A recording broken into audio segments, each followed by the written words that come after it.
Hi, do you want a proven mantra for your sales team to deliver the desired sales results? Okay, let's start with a simple question. Among the three, your product, your company, and the buyer, when your salespeople meet their prospects, what is that they focus first? Our studies show most salespeople like to talk about their own product or service. They like to highlight what the product features are, how it benefits, what are the current offers, and then try to explain why it is better than competitors. So this is in a way to help customers to buy the product. Then there are others who like to talk about their companies first and then highlight how their company is the most preferred for the buyer to select. There are only a handful of salespeople who like to focus on the buyer. The fact is, this is mainly because most salespeople are trained about their own product or service and not about the buyer. This was fine earlier, but today, due to the internet, the buyer is having at his fingertips all the information, be it about your product or competitor product details. Studies suggest B2B buyers are already 60% into buying process before meeting the salespeople. And to such informed buyer, if your salespeople is explaining only about your company, your product, that is not going to help him in his buying decisions.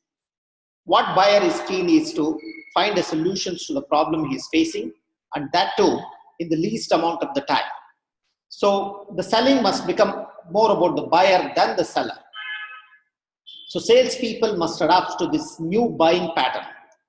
And understanding buyer requires knowing more about the logical and the emotional needs of the buyers.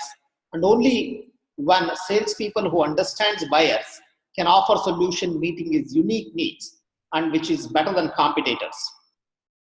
And this is what differentiates between the high performing salespeople and an average salespeople, because high performing salespeople, they like to understand the buyer and buying cycle better before offering the solutions. And the fact is today, buyer likes to buy and he doesn't like to be sold anymore. And in today's world, selling is all about helping buyers to decide. So, but the understanding buyer requires a transformation in the way of selling. It is not just about the knowledge of product and service, which is required, but the salespeople must also follow a proven process and then acquire advanced selling skills of questioning, listening, and understanding the psychological data from the buyers of logical and emotional needs. And finally, an attitude towards knowing the buyer and attitude towards putting the required effort. So this is what we call a 4Q sales mastery. And once the advantage of a salesperson who knows the buyer is, he becomes a business expert, he can serve the buyer better than the competitors, has more confidence, and he is better in customer engagement. And this is what is a proven mantra, and this is what is going to help you in resulting in increased orders and sales conversions. Thank you.